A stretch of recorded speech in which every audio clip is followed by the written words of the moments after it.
దేవుని ఏర్పాటు ద్వారా మనకు వచ్చే కొన్ని ఆశీర్వాదాలు, దైవికమైన విషయాలు. నేను క్లుప్తంగా 3 సంగతులే చెప్తాను. Praise the Lord. అందుకే లేఖనాల్లో 2వ పేతురు గ్రంథం ఒకసారి చూద్దాం. 2వ పేతురు మొదటి అధ్యాయం 10వ వచనం ఒకసారి చూడండి.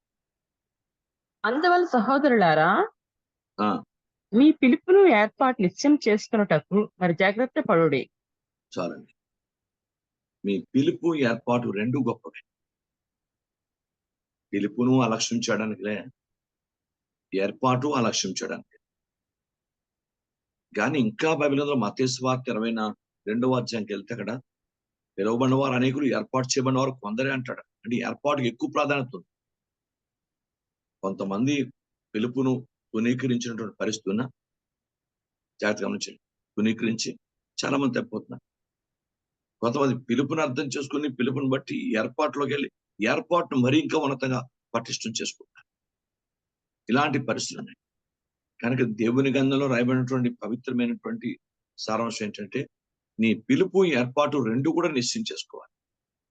దేవుడు ఏ రీతిని పిలిచాడు, ఎలా పిలిచాడు, ఎలా ఏ విషయంలో పిలిచాడు, ఎలా ఉండమని పిలిచాడు, ఇవన్నీ కూడా ప్రయత్నిస్తాడు. అంతేకాదు, మొన్నే చెప్పాను మీకు కొన్ని పిలుపుల గురించి, దాన్ని పిలిచాడు కష్టం. Praise the Lord. కనుక రెండవది, ఏర్పాటు చాలా ఉన్నతమైనది. ఏర్పాటును చాలా జాగ్రత్తగా ప్రతి ఒక్కరూ కాపాడుకున్న బద్దులుగా ఉంటాం. ఏర్పాటును చిన్న విషయం కాదు. దేవుని ఏర్పాటు వల్ల వచ్చే దైవిక ఆశీర్వాదాలు ఒక క్లుప్తంగా 3 సంగతులు నేర్చుకుందాం. బైబిల్ గ్రంథం చూద్దాం. హగ్గై గ్రంథము 2వ అధ్యాయము 23వ వచనం. హగ్గై గ్రంథము 2వ అధ్యాయము 23వ వచనం. నా సేవకుడును ఆ! షయల్తీయేలు కుమారుడైన జెరుబ్బాబెలు, ఆ! నేను నిన్ను ఏర్పరచుకుని ఉన్నాను గనుక ఆ ఆ! దినమున నేను నిన్ను ఆ! తీసుకుని ముద్ర ముద్ర ఉంగరముగా చేతును. ప్రైజ్ ఇదే సైన్యములకు యెహోవా వాక్కు. వావ్! బైబిల్ గ్రంథం చెప్తుంది. ప్రభువారు మాట్లాడుతున్నాడు. ఎవరితోనూ? జెరుబ్బాబెలుతో. ఏం మాట్లాడాడు? అయ్యా, నిన్ను ఏర్పరచుకున్నాను గనుక నీ ఏర్పాటు చాలా ఉన్నతమైంది. నీ ఏర్పాటు చాలా విలువైంది. నీ ఏర్పాటు చాలా శక్తివంతమైంది. నీ ఏర్పాటు చాలా ఆశీర్వాదకరమైంది. నీ ఏర్పాటు దేవునికి మహిమ తెచ్చేది. నీ ఏర్పాటు దేవుని చిత్తము జరిగించేది. నీ ఏర్పాటు దేవుని రాజ్యాన్ని విస్తరింపచేసేది. నీ ఏర్పాటు దేవుని రాజ్యాన్ని అనేక మందికి ప్రకటించేది. నీ ఏర్పాటు అనేక మందిని దేవునితో సమాధానపరిచేది. నీ ఏర్పాటు దేవుని చిత్తాన్ని సంపూర్ణంగా నెరవేర్చి ఆయన అనుకూలమైనటువంటి పని చేసేది. కనుక నీ ఏర్పాటును ఎప్పుడూ నిశ్చయం చేసుకొని చాలా దైవికంగా ఉండడానికి ప్రయత్నం చేయాలి. అందుకే దేవుడు ఇక్కడ ఈ యొక్క జెరుబ్బాబెలు మాట్లాడుతూ, నిన్ను ఏర్పాటు చేసుకున్నాను గనుక ఆ నేను మొద్దటొంగరంగా చేస్తాను. మొద్దటొంగరం అంటే గొప్ప అధికారం. గొప్ప అధికారం మామూలుది కాదు. చాలా శక్తివంత అధికారం. దాని ఉదాహరణగా బైబిల్ గ్రంథంలో ఎస్తేరు గ్రంథాన్ని మనం చదివితే, ఎస్తేరు గ్రంథం చూద్దాం. ఎస్తేరు గ్రంథము 3వ అధ్యాయము 12వ వచనం చూద్దాం. మొదటి నెల ఆ! 13వ దినమందు రాజు యొక్క లేఖికులు పిలువబడిరి. ఆ! హామాను ఆజ్ఞాపించిన ప్రకారము ఆ! అంతయు ఆయా సంస్థానముల మీద నుంచబడిన రాజు యొక్క అధిపతులకును, ఆ! అధికారులకును, ఆయా సంస్థానంలోని జనుల మీద నుంచబడిన అధిపతులకును, అధికారులకును, వారి వారి పిల్ వారి వారి లిపిని బట్టియు, ఆయా జనుల భాషను బట్టియు, రాజైన అహష్వేరోషు పేరట ఆ లేఖికుల చేత తాకీదులు వ్రాయింపబడి, రాజు ఉంగరము చేత ముద్రింపబడెను. హ్మ్. చూసారా?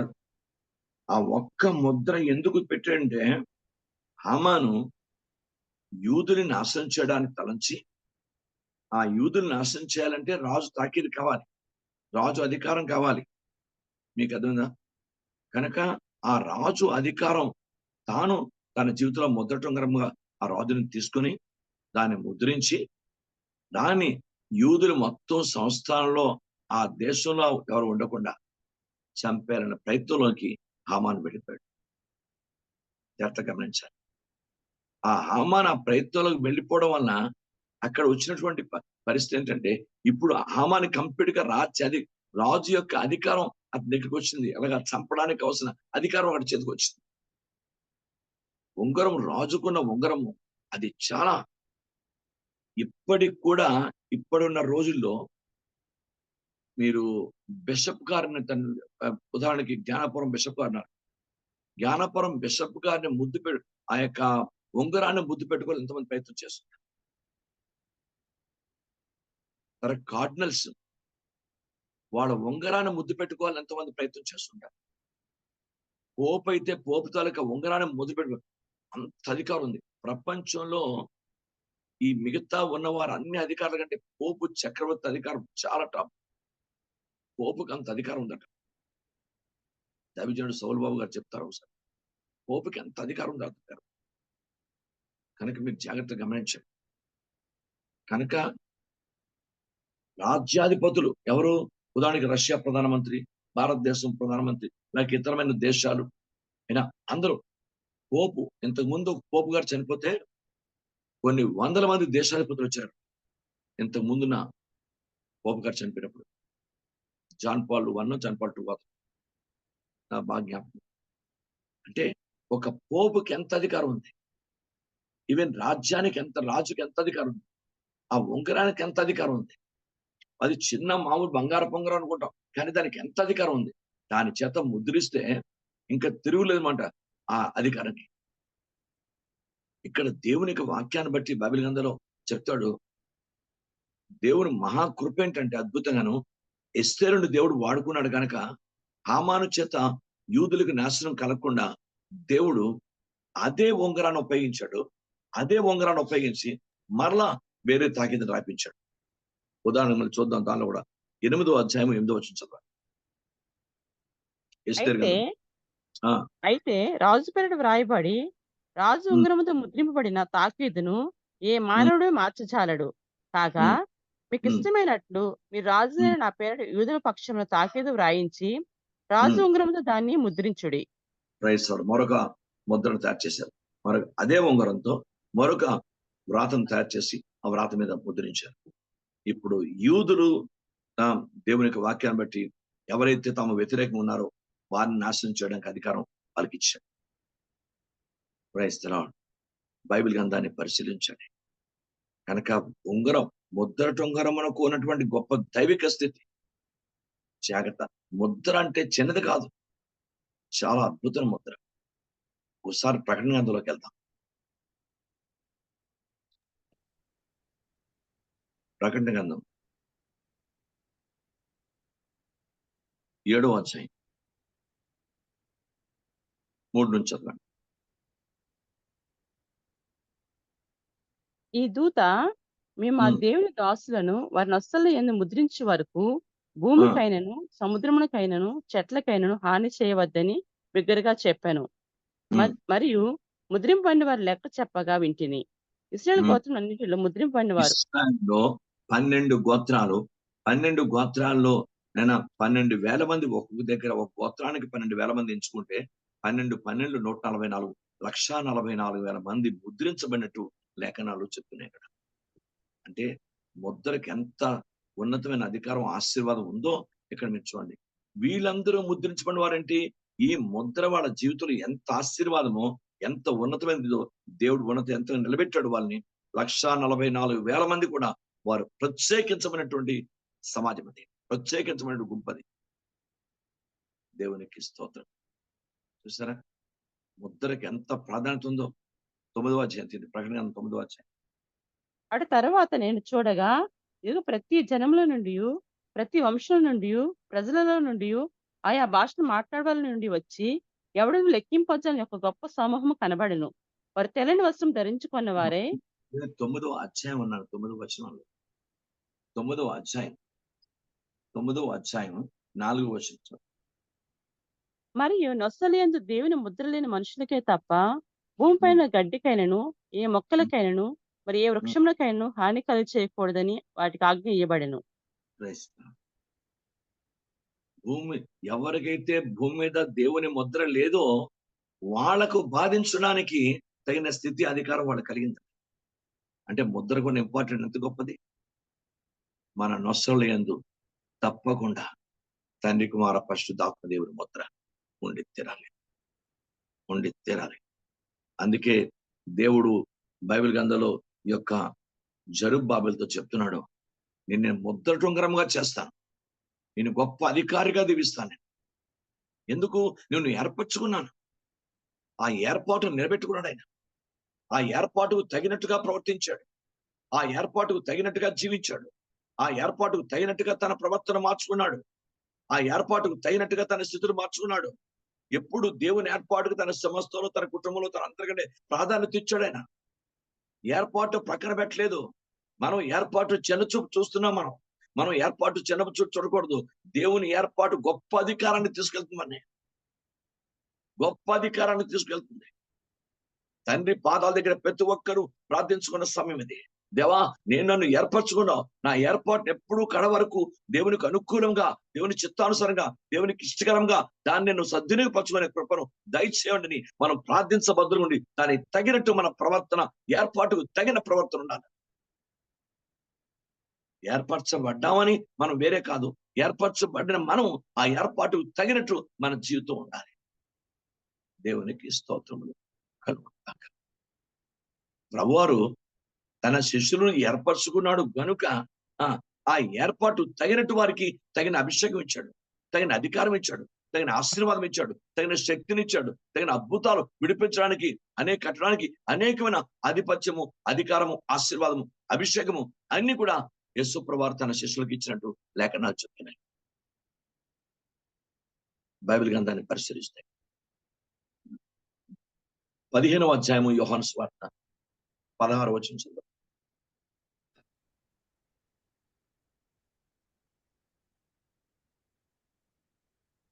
మీరు నన్ను ఏర్పరచుకొనలేదు.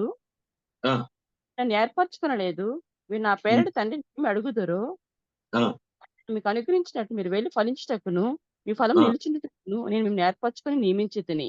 క్రైస్తవులు, దేవుడు అధికారం మాత్రమే కాదు, ఫలాన్ని కూడా ఇచ్చి దాన్ని సద్వినియోగపరచుకునే కృపను కూడా ఏర్పాటు ద్వారా జరిగిస్తున్నాడు. దేవుని స్తోత్రం. అంటే ఏర్పాటు ఎంత గొప్పది. అంచేత దీన్ని అధికారం సద్వినియోగపరచుకోవాలి తప్ప దుర్వినియోగపరచుకోకూడదు. హామాను దాన్ని దుర్వినియోగపరచుకున్నాడు. దుర్వినియోగపరచుకుని తన 10 మంది కుమారులు కూడా ఉరి తీయబడినటువంటి భయంకరమైనటువంటి మరణశిక్షకి పాత్రలు అయిపోయినారు. కనుక దేవుడు మనకి అధికారం ఇచ్చాడు. దేవుడు ప్రకృతి మీద అధికారం ఇచ్చాడు, జనం మీద అధికారం ఇచ్చాడు. దేవుడు బైబిల్ అద్భుతమైన అధికారం, అపవిత్రాత్మ మీద అధికారం ఇచ్చాడు. ఈ అధికారాన్ని సద్వినియోగపరచుకుంటే క్రైస్తవ బిడ్డ, నీ ఏర్పాటు ఎంత శక్తివంతమైందో నువ్వు ప్రపంచంలో దేవుని శక్తిని రుజువుపరుస్తావు. లూకా 19వ అధ్యాయం అనుకుంటాను.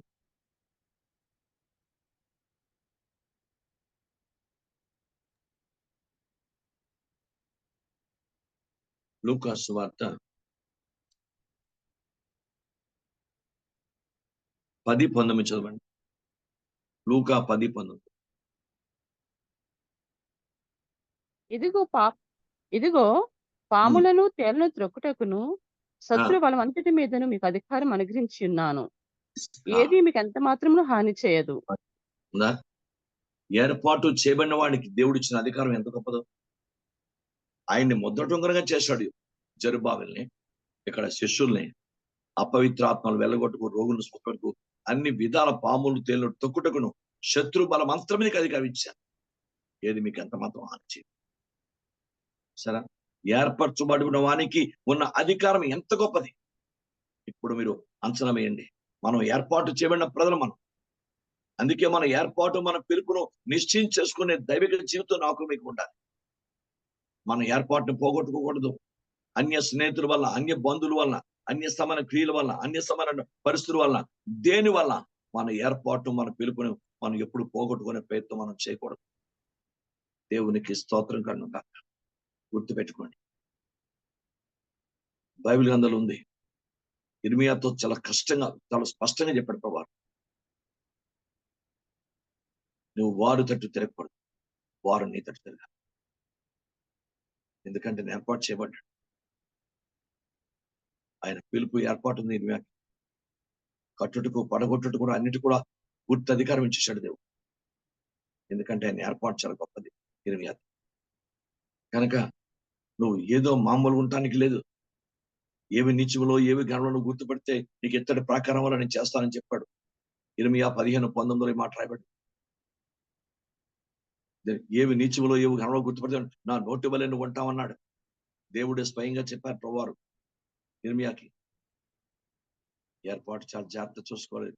నాకు మీకు కూడా ప్రతి ఒక్కరు కూడా ఏర్పాటు ఏదో క్రైస్తవ బెడ్లో ఏదో సరిపోతుంది, ఇలా ఏదో చేస్తూ సరిపోతుంది అన్నట్టు మనం సాధారణంగా చేస్తే దాని పరిణామం వేరే రీతిలో వెళ్ళిపోతుంది.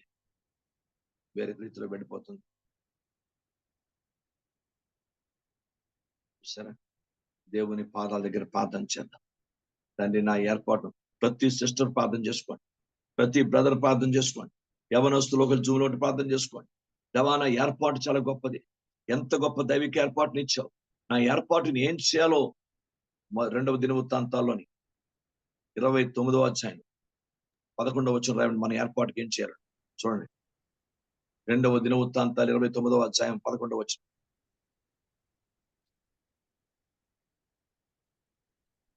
నా కుమారులారా, ఆ, తనకు పరిచారకులయుండి దోపు వేచుటకును, తన ఆ, సన్ని నిలుచుటకును, తనకు ఆ, పరిచర్య చేయుటకును ఆ, యెహోవా మిమ్మల్ని ఏర్పరచుకొనెను కనుక మీరు ఆ, అశ్రద్ధ చేయకుడి. చూసారా? ఏర్పాటుకు ఓ దైవికమైనటువంటి నియమాలు ఇచ్చాడు. ఈ పనులు మీరు చేయాలి. మరోసారి చదమ్మా. నా కుమారులారా, ఆ, తనకు పరిచారకులయుండి దోపు పరిచారకుల దోపు వేయుచుంటకును, దూపం వేయడానికి తన అంటే సన్ని నిలుచుటకును, అమ్మా, తన సన్నిధిని నిలుచుటకును, నిలిచిన రెండోది, తనకు పరిచర్య చేయుటకును మూడవది, యెహోవా మిమ్మల్ని ఏర్పరచుకొనెను గనుక 3 విషయాలు ఉన్నాయి. ప్రతిరోజు తన సన్నిధి నిలబడి ఆరాధన చేయాలి, స్తుతించాలి, ప్రార్థించాలి. తన సన్నిధిని దేవునికి మాటలు చెప్పాలి. తన సన్నిధి నిలబడడానికి. 2వ దూపం అంటే ప్రార్థన. 3వది దేవునికి పరిచర్య చేయాలి. అది వాక్య పరిచర్యో, సువార్త పరిచర్యో, లేక సాక్ష్య పరిచర్యో, లేక కరపత్రుడి పరిచర్యో, ఏదో పరిచర్య చేయాలి.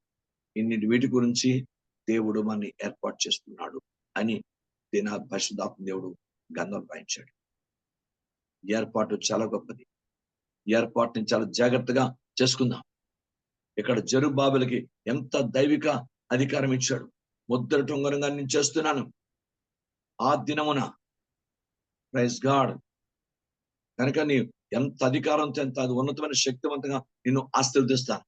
ఎందుకంటే ఏర్పాటు గొప్ప అధికారాన్ని తీసుకెళ్ళింది జెరుబ్బాబెల్ని. ఏర్పాటు శిష్యుల్ని గొప్ప అధికారాన్ని తీసుకెళ్ళింది. మీకు అర్థమైందా? అంత అధికారం నుంచి దేవునికి స్తోత్రం.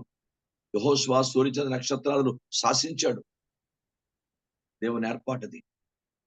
Praise the lord. మోషేకి ఎంత పవర్ ఇచ్చాడు.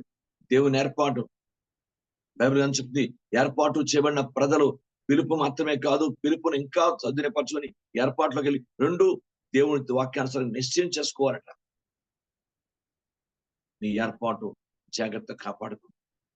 దేవుడు ఏర్పరచుకున్న ప్రజలు మామూలుగా శారీరకంగా, లోక సంబంధంగా, ప్రకృతి సంబంధంగా ఉండటానికి వీలు లేదని పరిశుద్ధాత్మ తండ్రి మరోసారి జ్ఞాపకం చేస్తున్నాడు. ఏదో శారీరక సంబంధంగా మనం ఉండటానికి వీల్లేదు. వాక్యాన్ని వ్యతిరేకంగా మనం ఉండటానికి వీల్లేదు. వాక్యాన్ని దాటిపోవడానికి మనం వీల్లేదు. దయచేసి మనం నేర్చుకుందాం. ఏది మన ప్రవర్తన అంతా వాక్యంలోనికి, వాక్య సరిహద్దుల్లోనే ఉండాలి. ఆత్మ సరిహద్దుల్లోనే మనం ఉండాలి. అంతకు మించి మనకు దేవుడు ఒప్పుకోవడం. జాగ్రత్తగా గమనించాలి. ఒక సిస్టమేటిక్ సరిహద్దులు మనకి ఇచ్చాడు దేవుడు. దేవునికి స్తోత్రం. ఆ సరిహద్దుల్ని మనం దాటిపోవడానికి వీల్లేదు. దేవుడు మనం సరిహద్దులు దాటి మాట్లాడడానికి లేదు, సరిహద్దులు దాటి ప్రవర్తించడానికి లేదు, సరిహద్దులు దాటి జీవించడానికి లేదు, సరిహద్దులు దాటుకోవడానికి వీల్లేదు. మనకంటూ దైవిక సరిహద్దులు, వాక్యపు సరిహద్దులు, ఆజ్ఞల సరిహద్దులు దేవుడు మనకున్నాయి. ఈ సరిహద్దులో మాత్రమే మనం జీవించాలని పరిశుద్ధాత్మ తండ్రి దేవుడు మనందరినీ కమెంట్ చేస్తున్నట్టు ఆజ్ఞాపిస్తుంటున్నాడు. కనుక ఇది మనం గుర్తెరిగి దానికి తగినట్టుగా మీరు ఉండాలని పరిశుద్ధాత్మ దేవుడు కోరుతున్నాడు. కానీ నేను వాక్యానికి విరుద్ధమైన పరిస్థితి నాకు వద్దునైనా వద్దు. ప్రతి భర్త నీ లిమిట్ నీకుంది. ప్రతి భార్య నీ లిమిట్ నీకుంది. ప్రతి యవనస్తులు నీ లిమిట్ నీకుంది. ఆ లిమిట్ ను దాటిపోతే దేవుని చేత శిక్షించబడాలి. జాగ్రత్తగా గమనించాలి. ప్రతి పాస్టర్ కి ఒక లిమిట్ ఉంది. ఆ లిమిట్ ను దాటిపోకూడదు. Praise God. ప్రతి సేవకుడు కూడా ఒక దేవుడిచ్చిన లిమిట్ ను దాటిపోకూడదు. దాన్ని దాటేమా దాని పరిణామం వేరేగా ఉంటుంది. జాగ్రత్తగా గమనించాలి. Praise God. బైబిల్ గ్రంథంలో దేవుని వాక్యం ఉంది. ఒక ముసలి ప్రవక్త అని 2 రాత్రి గ్రంథం రాస్తాడు. మీకు అర్థంగా రాసినప్పుడు ఆ ముసలి ప్రవక్త దేవుడు వద్దన్నాడు. నేను చెప్పిన పని నెరవేర్చే వరకు నువ్వు అన్నపానం పుచ్చుకోవద్దు, ఎక్కడికి ఎవరి దగ్గరికి వెళ్ళదంటే ఆయన మోసగించబడినాడు. ఒక వ్యక్తి ఆయన్ని మోసగించి మరి ఇక నేను నీలాంటి ప్రవక్తనే అని చెప్పగానే నమ్మేశాడు. దేవుడు నాకు కనబడి చెప్పాడు, నిన్ను నా ఇంటికి భోజనానికి పిలవమని. ఆ దేవుడు అతనికి చెప్పాలి కదా, ఆలోచన రాలేదు. వన్ వేలో అతను చెప్పాడు కదా అని చెప్పి అతని మాట వినేశాడు. తెర చూస్తే దేవుడు అక్కడ వచ్చేసరికి బైబిల్ గ్రంథం రాయబడింది. ఆయన భోజనం చేస్తున్న తోడనే, ఇలా వెళుతున్న తోడనే సింహం అతన్ని చంపేసిందట. దేవుడు ఆజ్ఞాపించాడు. ఎంత భయంకరమైన పరిస్థితి, ఎంత భయంకర పరిస్థితి అక్కడ ఏర్పడింది. ఆలోచించండి. సింహాన్ని చంపగలిగిన అధికారుడు ఆయన, సేవకుడు అంటే, ప్రవక్త అంటే. ఆయన దేవుని మాట ఒక్కనేసి సింహం ఆగిపోవాలి అంటే సింహం అతను వచ్చి బలవంతంగా చంపేస్తుంది. అంటే దేవుడు ఆజ్ఞాపించడం కారణం, దేవుడు మాటను మీరాడు. ఏర్పాటు చేయబడిన ప్రవక్త ఆయన. అలా ఉండకూడదు. కనుక నాకు మీ కూడా మనం సులభంగా దేవుని మాటను జవదాటేస్తుంటాం, దేవుని మాటను పక్కన పెట్టేస్తుంటాం, మన సరిహద్దులు దాటేస్తుంటాం. వద్దు, వద్దు. మనకంటూ సరిహద్దులు ఉన్నాయి. క్రైస్తవ సమాజం నేర్చుకోవాలి. వాక్య సరిహద్దును దాటి దేవునికి స్తోత్రం, దాన్ని దాటిపోకూడదు. దాని లోపల ఉంటేనే మనకి భద్రత, అధికారం, అభిషేకం, ఆశీర్వాదం 3 ఉంటాయి. దేవునికి స్తోత్రం కలుగుగాక. రెండవది, ఇప్పుడు మీకు చెప్పిన యోహాను సువార్త 15వ అధ్యాయం, ఫలించుటకు ఆ ఏర్పాటు ఎంత గొప్పది. మరోసారి 15 యోహాను సువార్త 16వ వచనం చదవండి. మీరు నన్ను ఏర్పరచుకొనలేదు. ఆ, మీరు నా పేరిట తండ్రిని ఏమి అడుగుదురో అది ఆ, ఆయన మీకు అనుగ్రహించినట్లు ఆ, మీరు వెళ్లి ఫలించుటకును ఉమ్, మీ ఫలం నిలిచుటకును నేను మిమ్మల్ని ఉమ్. ఏర్పరచుకొని నియమించితిని. Praise God. చూసారా ఏర్పాటు ఎంత గొప్పదో. ఒకటోది, మన ప్రార్థన ఆలకించి తండ్రి మనకు అనుగ్రహించటం. రెండవది, మనం ఫలించడం. మూడోది, ఫలము నిలిచి ఉండాలి. లాస్ట్ వరకు ఫలం నిలిచి ఉండాలి. మధ్యలో వ్యక్తుల వలన, పరిస్థితుల వలన, లోకం వలన మన ఫలం పోగొట్టుకోకూడదు. అందుకే ప్రపంచంలో ఏ వ్యక్తిగా మారిపోమంటే మారిపోవచ్చు. ప్రపంచం మారిపోతారు. ఎందుకంటే మంచివాడు ఉగ్రవాదులుగా మారిపోతారు.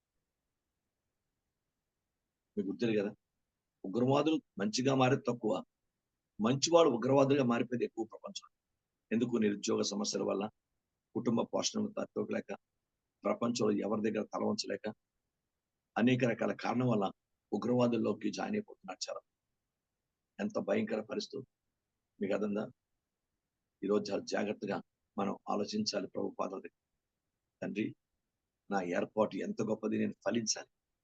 మారు మనసు ఫలం ఫలించాలి, నీతి ఫలం ఫలించాలి, పరిశుద్ధాత్మ ఫలం ఫలించాలి, పరిశుద్ధ ఫలం ఫలించాలి, జీవాఫలం ఫలించాలి, ఇలా ప్రవర్తన ఫలం ఫలించాలి. దైవిక ఫలాలు బైబిల్ గ్రంథంలో ఉన్నాయి. ఈ ఫలాలు లేకుండా, ఫలభరితమని లేకుండా మనం దేవుని దగ్గరికి వెళ్ళలేము. బైబిల్ గ్రంథంలో ఉంది. కడ వరకు మన ఫలము నిలిచి ఉండే స్థితిని ఏర్పరచుకోవాలి. ఏదైతే దేవుడు మనకు అనుగ్రహించాడో దాని కడ వరకు కాపాడుకున్న బద్దులుగా మనం ఉండాలి. ఏదో అన్నట్టు నేను ఉండడానికి లేదు. కనుక చాలా జాగ్రత్తగా ఆత్మీయ జీవితం చాలా జాగ్రత్తగా మీరు గడపాలి. కొన్నిసార్లు మనకి ఆత్మీయంగా చాలా భయం వేస్తుంది ప్రభావం, ఎందుకంటే ప్రపంచ పరిస్థితులు చాలా విభిన్నంగా ఉన్నాయి. చాలా భయంకర పరిస్థితులు ఉన్నాయి ఇప్పుడు. దేవునికి స్తోత్రం కలుగుగాక. కనుక పావురం వంటి నిష్కపట జ్ఞానం, పాము వంటి విచక్షణ జ్ఞానం 2 కూడా క్రైస్తవ జీవితంలో అవసరం. ఈ 2 మనకు కావాలి. దానికి తగినట్టుగా మన జీవితాన్ని ముందుకు తీసుకువెళ్ళే ప్రయత్నం మనం చేయాలి. అంతేగాని మనం ఏదో అన్నట్టు మనం ఉండడానికి లేదని సంగతిని మనందరం అర్థం చేసుకోవాలి. ఫలము నిలిచి ఉండాలి, మనం ఫలించాలి, ఫలం నిలిచి ఉండాలి. అందుకు మిమ్మల్ని ఏర్పాటు చేసుకున్నాను అంటున్నాడు దేవుడు. దేవుని యొక్క వాక్యం అంటే ఫలం ఎంత గొప్పది జాగ్రత్తగా గమనించాలి. క్రైస్తవ జీవితంలో చాలా మంది ఫలాలు 90% ఇప్పుడు ఎక్కువగా ఫలభరితమైన స్థాయికి వెళ్ళే పరిస్థితి తక్కువైపోయింది. ఎక్కడ చూసినా మీకు అర్థంగా ఫలాన్ని గురించి తగినంత ప్రాధాన్యత లేదు. పేరు ప్రఖ్యాతులు, పరిస్థితులు, ప్రపంచం వాటి ఉన్న దీనికి ఎక్కువగా ప్రాధాన్యత ఇచ్చే పరిస్థితి ఎక్కువగా వచ్చేస్తుంది. రాను. కనుక ఫలం కావాలి. దేవుడు ఆశించిన ఆ దైవిక నీతి ఫలాలు, ఆత్మ ఫలాలు, వాక్యానుసారమైనటువంటి ఫలాలు తప్పకుండా క్రైస్తవ జీవితంలో ఉండి తీరాలి. ఫలం లేని ప్రతి చెట్టును నరికి అగ్నిలో పడవేస్తాను బైబిల్ గ్రంథంలో రాయబడింది. లూకాసు సువార్త 3:8 కూడా చూస్తామా. కనుక దేవుని వాక్యంలో రాయబడిన సత్యాన్ని కనుక ఫలభరితులు క్రైస్తవులు ఫలభరితులు కావాలి, మామూలుగా ఉండకూడదు. ఎందుకంటే ఆయన వచ్చినప్పుడు ఆయనకి ఇష్టమైన ఫలములు భుజిస్తారని పరమగీతం 4:16 రాయబడుతుంది. బైబిల్ గ్రంథం ఉంది, రాయబడింది. కనుక మన ఫలాలు నిలిచి ఉండాలి. ఆయన వచ్చినప్పుడు ఏ ఫలం ఆయనకి ఇష్టమో, ఆయన ఉద్యానవనంకి వచ్చినప్పుడు ఏ ఫలం ఆయనకి ఇష్టమో ఆ ఫలాలను భుజిస్తాడు. దేవుని స్తోత్రం.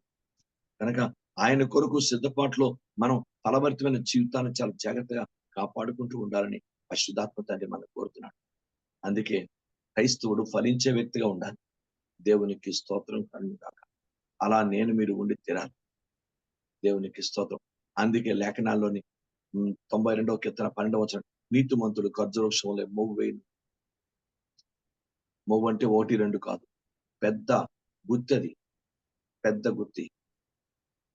దానికి ఎన్ని పళ్ళు ఉంటాయి, అంత ఫలవరితమైన స్థితి కావాలంట. అందుకే ఖర్జూరవృక్షంతో పోల్చాడు భక్తుడు నీతిమంతుడిని. కనుక నీతిమంతుడు మామూలుగా ఉండకూడదు.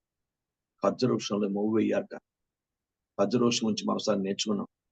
అది చాలా భయంకరమైన ఎడారిలో ఎక్కువగా ఉంటుంది, ఇసుక ప్రాంతంలో ఎక్కువ ఉంటుంది. అక్కడ దానికి కనీసం నీళ్లు కూడా సరిగా ఉండవు. అలాంటి ప్రాంతాల్లోనే ఉంటుంది. ఇప్పుడు ఎక్కువగా గల్ఫ్ అనుకోండి, ఉదాహరణకి గల్ఫ్ దేశాల్లో ఎక్కువగా ఖర్జూరం పండుతుంది. మరి దానికి అనుకూలమైనటువంటి ప్రదేశం అది.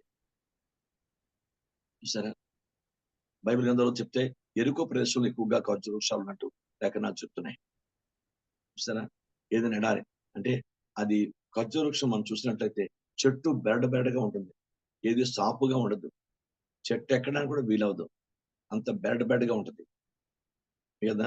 ఎలా అయితే ఈ గుండె చెక్కుపోతుంది అలా మామూలుగా ఎక్కితే, అంత జాగ్రత్తగా దాన్ని డీల్ చేయాలి. అక్కడ ఉన్న అంటే చెట్టు బెరడుగా ఉంటుంది, దాని పరిస్థితులు, అది పండించే పరిస్థితులు, ప్రాంతం కూడా చాలా భయంకరంగా ఎడారి ప్రాంతం. ఇన్ని పరిస్థితుల మధ్య అది ఫలిస్తుంది. అందుకే నీతిమంతుని ఖర్జూరతో పోల్చారు. మన చుట్టూ ఉన్న పరిస్థితులు, బలురక్క చెట్లో వల్లి పద్మం కనిపించినట్లు స్త్రీల్లో నా ప్రియురాలు నాకు కనబడుతుందని లేఖనాలు రాయబడ్డాయి పరమగీతం 2వ అధ్యాయంలో.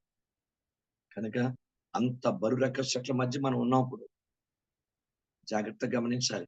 బలురక్క చెట్లో వల్లి పద్మము కనిపించినట్లు, ఇప్పుడు చుట్టూ బలురక్క చెట్లు ఇటు చూసిన దైవవాక్యాన్ని వ్యతిరేక పరిస్థితులే, ప్రతికూల పరిస్థితులు ఎక్కువగా కనిపిస్తూ ఉంటున్నాయి. ఇలాంటి పరిస్థితుల్లో మన జీవితాన్ని ఫలాన్ని జాగ్రత్తగా ఫలించాలి. కొన్నిసార్లు మన బంధువులే మనం వ్యతిరేకం, సొంత వాళ్ళే మన వ్యతిరేకం, మనం రక్త సంబంధులే మన వ్యతిరేకం. ఇలా రకరకాల బలురక్క చెట్ల మధ్య మన జీవితాల్ని గడుపుతూ ఉంటున్నాం. అందుచేత చాలా జాగ్రత్తగా మనం ఫలించాలంటే అటు మనం ఇటు ఎంత జాగ్రత్తగా ఉండాలి అన్న సంగతిని దైవాత్మానుసారం విచక్షణ జ్ఞానం తప్ప మనకేం లేదు.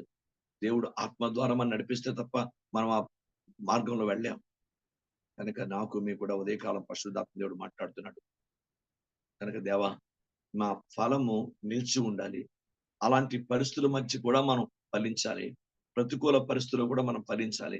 ఆ ఫలము నిలిచి ఉండాలి కడ వరకు. ఎందుకంటే ఆయన వచ్చినప్పుడు మన ద్వారబంధం, పచ్చివి పండువి అన్ని కూడా ద్వారబంధం నిలిచి ఉండేది చూస్తారా అని పరమగీతంలో, అది బహుశా 7వ అధ్యాయం అనుకుంటాను, ఒకసారి తీయండి. పరమగీతము 7వ అధ్యాయం 13వ వచనం ఎంత ఉండొచ్చు ఒకసారి. ఉత్తరదాతు వృక్షము సువాసన ఇచ్చుచున్నది, నా ఉందా? ప్రియుడా 7:13 చూడండి. నా ప్రియుడా, నేను నీ కొరకు దాచించిన నానావిధ శ్రేష్ఠ ఫలములు పచ్చివియు పండివియు మా ద్వారబంధం మీద వేలాడుచున్నవి. ఏం చెప్పాడు? పచ్చివియు పండువియు నా ద్వారబంధముల మీద వేలాడుచున్నవి. ద్వారబంధం అంటే ఈ హృదయం మీద ఫలాలు వేలబడి ఉండాలి, దైవిక ఫలాలు వేలబడి ఉండాలి. అందుకే ఫలము నిలిచి ఉండాలి. లాస్ట్ ఆయన వచ్చినప్పుడు ఆయన మనలోని ఫలం చూస్తేనే ఆయన ప్రక్కన కూర్చుండే అధికారం పొందుకుంటాం. అంటే జయించు వారి కింద మనం లెక్కించబడం. దేవుని స్తోత్రం. అంచేత మన ముద్ర, మన ఫలము, మన అధికారం ఇవన్నీ ఏర్పాటును బట్టి జరిగింది. దేవుని స్తోత్రం. ఆఖరిగా మాట చెప్పి ముగించేస్తాను. దేవుని స్తోత్రం. చూద్దాం. మత్తయి సువార్త 24వ అధ్యాయం 31వ వచనం.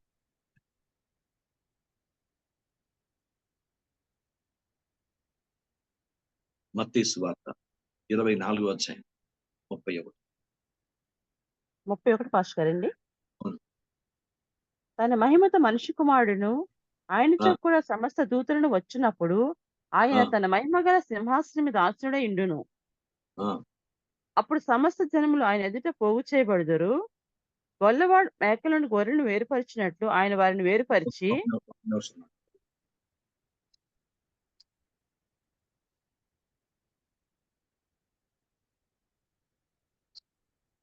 ముందు నేను చెప్పింది తప్ప రైట్ అని కరెక్ట్ చేస్తాను. 24:31 నేను చదవమన్నాను. మీరు 25 నుంచి 25 అధ్యాయం చూడండి. 24:31 చదవండి. మరియు ఆయన గొప్ప బోరతో తన దూతలను పంపును. వారు ఆకాశం యొక్క ఈ చివరి నుండి ఆ చివరకు నలుదిక్కు నుండి ఆయన ఏర్పరచుకుని వారిని పోగుచేది. అది నేను చదవమని చెప్పి బైబిల్ గ్రంథంలో రాయబడిన సత్యం. 24:31 స్పష్టంగా ఉంది. ఏర్పాటు చేయబడిన వారు మాత్రమే ఎత్తబడిపోతారు. అది అక్కడ ఆఖరి ఆశీర్వాదం.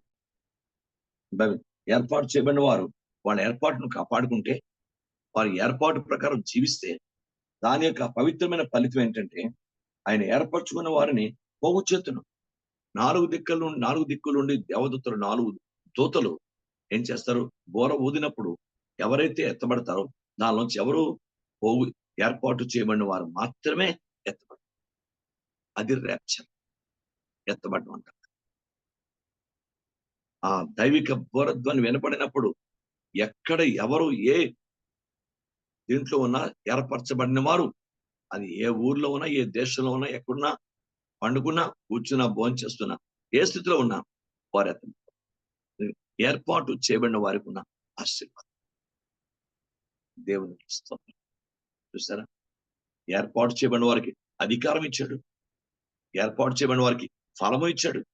ఏర్పాటు చేయబడిన వారికి గొప్ప ఆశీర్వాదం ఏంటంటే అది ఆయన చేత ఎత్తబడ్డది. దేవునికి స్తోత్రం. ఎంత గొప్ప ధన్యత, ఎంత గొప్ప ధన్యత. ఏర్పాటు చేయబడిన వారికి ఆ గొప్ప ధన్యతను ఇచ్చాడు. ఎందుకు? తమ ఏర్పాటును కాపాడుకొని ఈ లోకంలో ఉన్న అనేక మాలిన్యాలు తప్పించుకొని ఈ లోకంలో ఉన్న అనేకమైన పరిస్థితులను ఎదిరించి దైవ చిత్తాన్ని సంపూర్ణంగా వారు ప్రేమించి ఆ దైవ చిత్తానికి అనుకూలంగా వారి ఏర్పాటును కాపాడుకున్నారు కనుక వారికి ఉన్న రివార్డ్ ఏంటంటే ఆ ఏర్పాటు ప్రభు యొక్క బోరధ్వని 4 దూతల నుంచి వినబడినప్పుడు 4 దిక్కులోంచి ఎత్తబడిన వారు మొట్టమొదటి ఎవరంటే ఏర్పాటు చేయబడిన వారే, తమ ఏర్పాటును కాపాడుకున్న వారే. అది గొప్ప దైవిక ఆశీర్వాదం. కనుక మన ఏర్పాటు ఉన్నత రాజ్యానికి చేర్చే ఎత్తబడిన వారి గుంపులో ఉండటానికి దేవుడు ఇచ్చాడు. దేవునికి స్తోత్రం. అందుకే మీ పిలుపును, మీ ఏర్పాటును నిశ్చయం చేసుకుంటూ మరి జాగ్రత్త పడండి. దేవునికి స్తోత్రం. బైబిల్ గ్రంథాన్ని ప్రతి ఒక్కరూ ధ్యానిద్దాం. చిన్న విషయం కాదు. సాధారణంగా అర్థం చేసుకునే ప్రయత్నం చేయొద్దు. మొట్టమొదట దేవుని చేత ఏర్పాటు చేయబడిన వారు ఆ ఏర్పాటును నిలిచి మొట్టమొదట దేవుడు అధికారం ఇస్తాడు. గొప్ప అధికారం. ముద్రట ఉంగరం అంటే నీ ద్వారా గొప్ప ఆశీర్వాదకమైన కార్యాలు, అద్భుతాలు నీ ద్వారా జరిగిస్తాడు. చిన్న సంగతి కాదు. గొప్ప అధికారం ఇచ్చేస్తాడు. ప్రయత్నిస్తున్నాడు. అందుకే లేఖనాలు యెహోషువకి మొట్టమొదటి చెప్పాడు, భయపడకు, నిబ్బరంగా ఉండు, ధైర్యం ఉండు, చెడియకు. ఎందుకంటే మోషేను నేను ఏ విధంగా ఏర్పరచుకున్నాను, నిన్ను కూడా అలాగే ఏర్పరచుకున్నాను. నీ ఎదుట ఏ మనుషుడు నీ ఎదుట లేడు. అంత గొప్ప అధికారం, ఆశీర్వాదాన్ని చేశాడు. దేవుని స్తోత్రం. Praise God. ఆలోచించండి. ఈ రోజు మనకు కూడా దేవుడు పరిశుద్ధాత్మ ఉదయకాలం మాట్లాడుతున్నాడు. నీ అధికారం సద్వినియోగపరచుకోండి. దేవునికి స్తోత్రం. మనందరం కూడా దేవుడు ఎన్ని దైవిక అధికారాలు మనకి ఇచ్చాడు, వాటిని దైదృష్టి యోగ్యంగా సద్వినియోగపరచుకోగలిగిన వ్యక్తులుగా మాత్రమే మనం జీవించాలి. ఇది గుర్తుపెట్టుకోండి. దేవునికి స్తోత్రం. రెండోది, తప్పకుండా ఫలించి తీరాలి. మన ఫలం నిలిచి ఉండాలి. అందుకే దేవుడు ఏర్పాటు చేసుకున్నాడు. Praise the lord. ఏ పరిస్థితి కూడా నిర్లక్ష్యం చేయడానికి లేదు. Praise the Lord. దేవునికి మహిమ కలుగును గాక. అన్ని దైవిక ఫలాలన్నీ మారు మనసు ఫలము, నీతి ఫలము, పరిశుద్ధ ఫలము, జీవఫలము, దైవిక ఫలాలు మనం మారు మనసు పొందే ఉంటే దానికి తగిన ఫలం కనిపించాలి. దేవుడు చూస్తాడు వాడిని. మూడోది బైబిల్ ఉంది, ఏర్పాటు చేయబడిన వారు మాత్రమే ఆఖరిగా క్రీస్తు యొక్క రాకడలోని మొట్టమొదటి ఎత్తబడేవారంటే ఏర్పాటు చేయబడిన వారు. దేవునికి ఇస్తాం. ఇంత దైవ ధన్యత దేవుడు ఏర్పాట్లో ఉంచాడు కనుక మన పిలుపుని ఏర్పాటు నిశ్చయం చేసుకుందాం. ఏర్పాటు తగినట్టు జీవిద్దాం. అందుకు తగినట్టు లోపడదాం. అందుకు తగినట్టు దీనిలో ఉందాం. అందుకు తగినట్టు ఆయన బలిష్మైన చేతి కింద దీనిలో ఉందాం. అందుకు తగినట్టు మనం దైవ వాక్యానుసారంగా ఉండే ప్రయత్నం మన జీవితాన్ని చేద్దాం. అలా ఉంటే తప్పకుండా ఏర్పాట్లో ఉన్న ఆశీర్వాదాలు ఈ మూడు కూడా, ఒకటోది అధికారం, రెండోది ఫలం, మూడోది దేవుని రాజ్యానికి ఎత్తబడినటువంటి ఆశీర్వాదం, మూడు పొందేస్తాం. తప్పకుండా దేవుడు కార్యం చేస్తాడు. దీంట్లో నిరీక్షణ కోల్పోవాల్సిన పరిస్థితి లేదు. దేవుడు ప్రభు తప్పకుండా ఆయన మాట భూమి ఆకాశాలు గతించిన ఆయన మాటలు గతించు కనుక ఎవ్వరూ ఈ మూడింటిని దాటిపో. క్రైస్తని జాగ్రత్త వీటిని మరలా జాగ్రత్తగా ధ్యానించండి. చక్కగా ధ్యానంలోకి వెళ్ళండి, ప్రార్థించుకోండి. నీవు నాకు ఇచ్చిన ఏర్పాటును సద్వినియోగపరచుకొని సాయం చేయండి. ఓన్లీ ఏర్పాట్లు లేకుండా పిలుపోరిక నేను పనిమెత్తితే నేను ఏర్పాట్లో ఉండే కృప నాకు దయచేయమని అడగండి. బాబుని అడగండి. ఏర్పాట్లో కూడా ఉంటాం. ఏర్పాట్లో ఉన్న ఆశీర్వాదం కూడా పొందుకుంటాం. దేవుడు మనల్ని సిగ్గుపరిచేవాడు కాదు. దేవుడు తన మాటలు మన వెనుకలో దీవించడు కాక. ఆమె ప్రార్థన చేసుకుందాం. పరిశుద్ధాత్మ ద్వారా ప్రేరేపణ కలిగి ఒకరు ప్రార్థించండి.